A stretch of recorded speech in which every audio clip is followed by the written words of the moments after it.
Okay guys, Assalamualaikum and welcome back to my YouTube channel. So, apa khabar korang? Aku doakan korang semua berada dalam keadaan sihat walafiat dan sentiasa dipermudahkan dalam segala urusan. Okay, dalam perkongsian aku untuk kali ini, aku nak share dengan korang macam mana kita nak tahu bilakah waktu and timing yang sesuai kita nak beli saham. So, benda ni memang ramai orang mempunyai masalah and ramai orang sangat pening kepala, especially bila nak entry and bila masa nak sauk saham-saham yang tengah buat diskaun dan sebagainya guys. So dalam video ni aku akan fokuskan macam mana teknik and bilakah timing yang sesuai untuk kita membeli saham pada harga yang diskaun and even pada harga yang tinggi based on teknik-teknik masing-masing lah. So masing-masing kita mempunyai setup buying yang berbeza-beza, skill yang berbeza-beza. So hari ini aku nak simplifikan bilakah waktu yang sesuai and timing yang sesuai untuk kita membeli saham. Okay guys, first sekali yang aku nak share is timing yang sesuai untuk kita membeli saham for sure, and benda yang selalu kita dengar dekat TV and bila kita Google and even bila kita view video dekat YouTube dan sebagainya. And benda ni selalu ditekankan oleh Uncle Warren Buffett kita, which is buy the stock when everyone is fear and sell the stocks when everyone is greed. So apa maksudnya dekat sini? So kita boleh beli saham bila masa saham tersebut, bila masa sebagai contoh Kuala Lumpur Stock Exchange, Bursa ke, Dow Jones ke, tak kisah mana-mana stock market tengah mengalami diskaun. Senang cerita tengah mengalami crash. Masa itulah sebenarnya orang-orang kaya, orang-orang yang ada ilmu ni, orang-orang yang kaya, yang ada ilmu and yang opportunis. Mereka ni berfikiran opposite dengan orang-orang biasa. So bagi mereka yang murah tu mungkin akan rebound sebab apa? Sebab mungkin market crash disebabkan oleh bad sentiment dan sebagainya. And saham-saham yang mempunyai kualiti yang bagus, mereka akan keep on monitoring and mereka akan tunggu tanda-tanda reversal dan sebagainya, and masa itulah mereka akan pasang pukat, which is mereka akan buy. Masa itulah mereka akan ambil peluang masa saham tengah diskaun. So masa itulah kita dah ready kita punya modal, and time itulah kita pump kita punya modal beli saham, and dengan beranggapan satu hari nanti that saham akan rebound dengan cemerlang guys. So sebab itulah the rich are getting richer. Sebab apa? Mereka ada duit satu, and secondly mereka bijak timing nak masuk counter saham yang sesuai and yang mempunyai fundamental yang bagus, yang tengah diskaun dan sebagainya guys. Okay guys, buy saham bila everyone is talking bad about saham lah, terutamanya bila market tengah mengalami crash. Bila everyone semua bercakap benda yang tak baik mengenai saham, saham ni scam lah, rugi dan sebagainya. Actually that one is the best time for us to buy the stock. Okay guys, the next point yang aku nak share dengan korang is bilakah timing yang sesuai untuk kita membeli saham is bila berlaku panic selling. Okay, sebagai contoh, bila waktu malam tu kan korang membaca news sebelum tidur dan sebagainya, korang membaca news, okay, ada satu news yang kurang baik lah terhadap that kind of company. So for sure esok mostly that company akan mengalami retrace, which is ramai investor yang tengah seram, yang tengah panik, and yang ramai investor yang tak suka dengan berita-berita yang bad ni, mereka akan clear mereka punya position. So time ni lah timing yang sesuai untuk korang beli. Tapi tunggu dulu, jangan beli dulu on the first day. Sabar dulu, mungkin dia ada berlaku correction, akan berlaku panic selling, cut loss dan sebagainya, maybe 2 or 3 days or 4 days. So sabar dulu, tunggu dulu. And bila timing yang sesuai untuk membeli is bila berlakunya tanda-tanda reversal. Yang ni penting lah kalau korang ada ilmu-ilmu candlestick, which is reversal pattern. Time itulah waktu yang sangat-sangat sesuai untuk kita masuk ke dalam saham. Sebab apa? Sebab harga saham company tersebut jatuh sebabkan sentimen yang kurang baik. Di sinilah kita akan dapat grab the opportunity to buy the stock with the lower price. Okay guys, the next point is bilakah waktu sesuai untuk kita membeli saham. Okay, the next tips ni is banyak digunakan oleh para investor lah. So kita akan membeli that saham bila dia dah buat satu QR announcement lah. So maksudnya sebelum ni contohnya daripada rugi and tiba-tiba company ni mengalami keuntungan yang agak bagus. So para investor yang berfikiran lebih jauh, berfikiran long term, mereka akan beranggapan okay, this company have a potential to grow more. So dengan pengumuman QR yang bagus tadi, insyaAllah this counter akan pergi lebih jauh. So this thing is a good thing for investor. Tapi bagi untuk trader pun sama juga. Bila kita nampak tanda-tanda reversal dan tanda-tanda volume dah start masuk dalam that counter, sebab apa? Sebab good sentiment, sebab business tengah mengalami keuntungan. So why don't kita grab the opportunity to join the team. So for sure sebelum kita masuk dulu, sebelum kita masuk that counter, kita prepare lah, especially untuk para trader yang ada mindset short term, mid term ni. Korang kena standby lah, korang punya entry plan and korang punya exit plan lah. So bila dia punya tu saham tu tak jadi buat U-turn, tak jadi buat rebound, so korang tahulah macam mana nak clear position dan sebagainya. Okay guys, so sangat penting sebab company yang bagus mempunyai business yang bagus. Bila company ni mempunyai business yang bagus, dia akan membuat profit daripada dia punya business. Dan lepas tu bila biasanya company yang membuat business yang bagus, insyaAllah this company will grow in term of dia punya harga saham akan makin mahal. Okay guys, next point is bila waktu sesuai untuk kita membeli saham, which is belilah buy on pullback or buy on weakness. So benda ni biasa digunakan oleh para trader lah yang ada ilmu mengenai charting lah. So apakah yang dimasukkan dengan buy on retracement or buy on weakness? So biasanya benda ni berlaku, okay, satu saham tu akan mengalami proses yang digelarkan sideways, which is tak berapa banyak volume yang bergerak. So pada satu hari tiba-tiba volume on that counter tiba-tiba spike, mungkin double or triple daripada yang average volume traded lah. Sebagai contoh, biasa hari-hari dia mengalami trading volume 1 juta, 2 juta. Tiba-tiba on that day dia mengalami 7 ke 8 juta. So maksudnya ada minat belian terhadap di counter.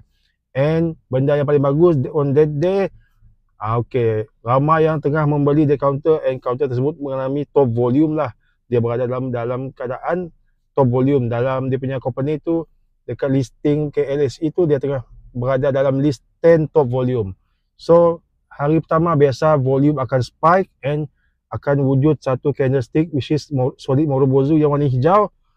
So isunya adakah kita perlu kejar harga? So bagi aku sebagai orang yang ada sedikit ilmu mengenai technical analysis, aku tak akan kejar on the first day.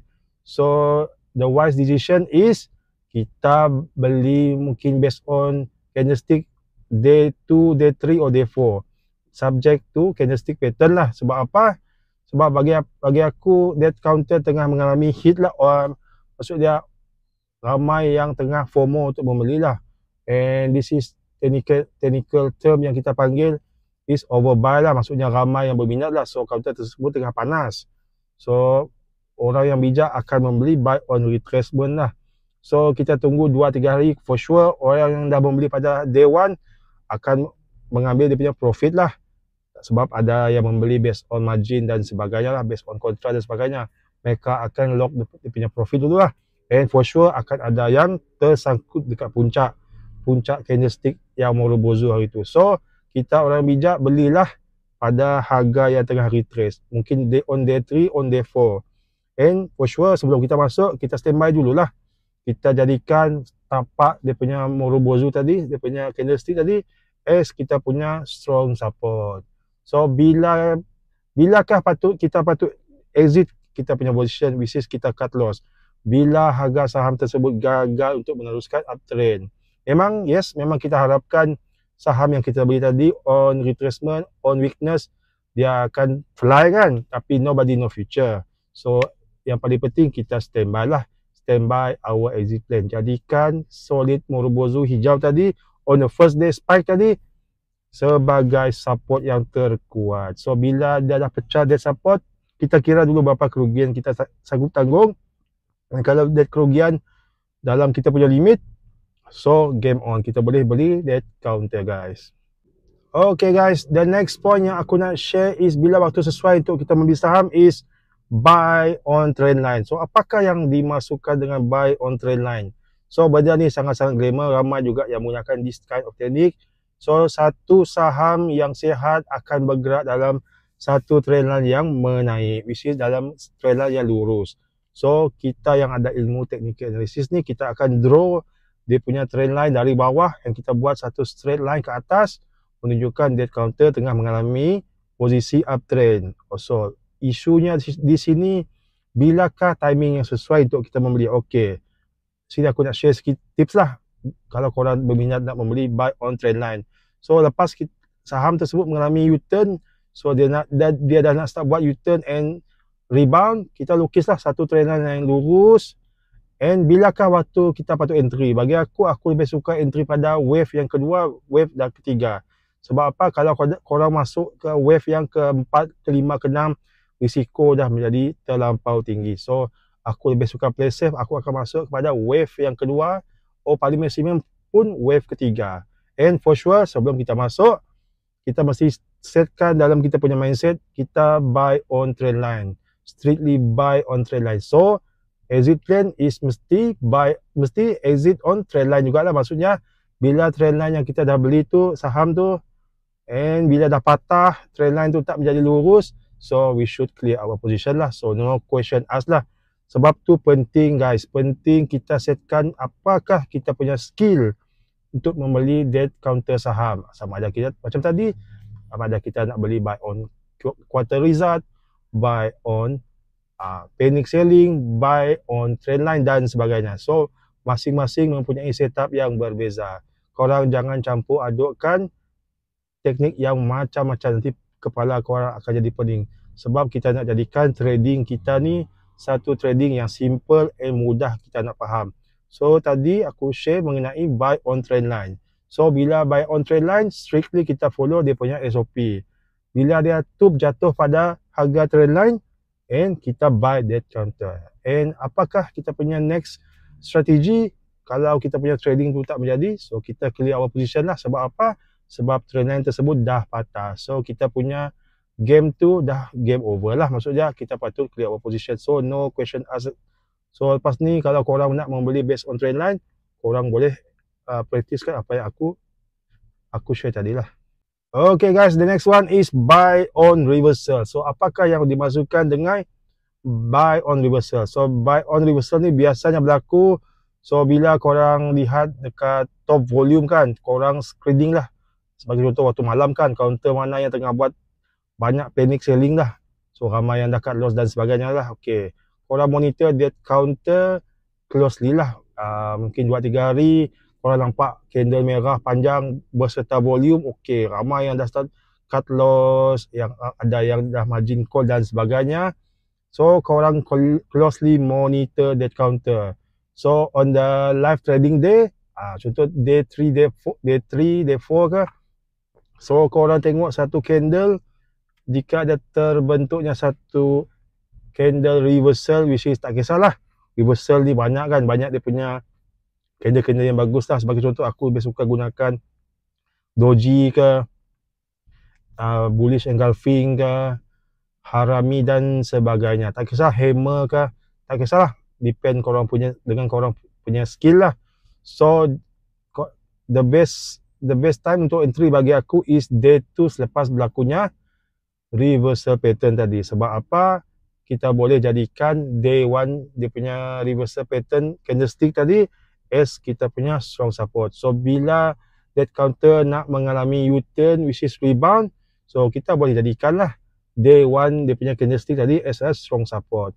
So kita just ride dia punya trend, and in case dia punya trend tu tak jadi nak buat U-turn on rebound, and kita cut loss lah pada harga support untuk day 1 dia punya candlestick tadi. So benda ni sangat-sangat simple, tapi kita boleh jadikan it's part of our buying technique lah. So korang boleh apply based on setup korang yang korang rasakan selesa dengan korang punya cita rasa lah. Okay guys, next one is okay, this technique is very glamour And ramai newbie and even ramai yang orang-orang lama pun suka this kind of technique, which is buy on breakout. So the short form is BOB lah. Okay, sebab apa buy on breakout? So satu saham yang tengah mengalami sideways which is tak banyak volume, so harga dia akan bergerak dalam range yang tertentu saja. So apakah yang dimasukkan dengan breakout? So bila berlakunya breakout, tiba-tiba hari itu volume yang masuk untuk membeli di counter sangat-sangat ultra high, sangat tinggi lah, mungkin double atau triple daripada hari-hari biasa. So bila harga dia dah berjaya mencapai resisten yang sideways tadi, so ada kemungkinan this counter akan fly more. Sebab apa? Satu, sebab volume dia tengah spike. Satu lagi, counter tersebut tengah trending. So itulah sebab apa kita membeli buy on breakout. So isunya di sini, adakah teknik buy on breakout ni, adakah dia punya teknik ni sangat bagus? For sure there is no such thing as teknik yang paling bagus lah dalam kita punya trading ni. Tapi buy on breakout ni ada satu benda dia yang aku nampak bagus lah. Sebab apa? Kita ride based on volume. So for sure akan ada yang FOMO dan sebagainya lah. So time tu lah kita ambil kesempatan atas kenaikan harga. Tapi apakah dia punya risiko? Risikonya is breakout tersebut gagal untuk meneruskan momentum, which is dia akan masuk ke gear reverse. And biasanya yang berlaku bila breakout tak menjadi ni, kita akan dapat tengok satu candle, satu indicator which is jarum lah. Jarum ni maksudnya dia gagal untuk pecah dia punya resistance tu. So bila gagal untuk memecahkan resistance, maksudnya dia punya breakout tu fail lah, ataupun mereka panggil false breakout. So maksudnya siapa yang membeli di atas tu patut dah buat cut loss positions. Maksudnya korang punya teknik buy on breakout tu tak menjadi. And bila menjadi, dia akan pecah dia punya resistance tadi. So korang punya teknik buy on breakout tu berjaya. And paling penting sekali bila kita trade ni, kita mesti fikir dulu apakah risiko bila kita membeli dengan that kind of teknik. So bila buy on breakout tak menjadi, cepat-cepatlah korang buat clear position, which is cut loss. Subject tu korang punya risiko lah. Ada yang suka cut loss based on bid, ada yang suka cut loss based on percentage dan sebagainya guys. So there is no such thing as a perfect technique. Yang penting kita boleh pilih lah teknik yang kita rasakan selesa dengan kita punya skill. Okay guys, the next technique is buy on strong support. So teknik ni memang sangat sesuai untuk dijadikan practice lah untuk for those yang busy bekerja, untuk for those yang tak suka nak monitor counter saham yang mereka beli ni selalu. So isunya di sini, bilakah yang dimasukkan dengan buy on strong support? So bagi aku sendiri, aku akan jadikan saham tersebut, aku akan buka dulu dia punya monthly chart, and go the next one, we go to the weekly chart, and the last one is kita buka daily chart lah. So kita buat satu garisan support yang terkuat untuk saham tersebut. So kita boleh beli half cent daripada dia punya strong support tersebut, and jadikanlah strong support tersebut sebagai korang punya tapak yang paling kuat. And for sure korang membeli tu, korang beranggapan dia one fine day, kita tak tahu bila dia akan rebound, and kita dah masuk awal. So bila dia dah ada volume nanti, so kita just ride the trend lah. Tapi dia punya isu dekat sini is, apakah dia punya kelemahan sebenarnya membeli buy on support ni. And ramai yang tak suka this kind of technique. Sebab apa?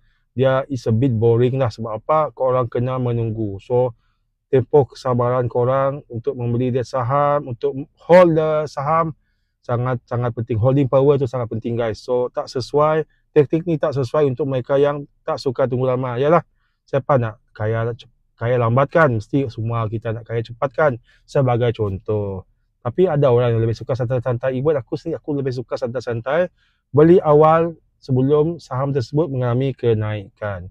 Yang penting kita dah tahu di mana support yang terkuat untuk dia saham, and kita park awal-awal.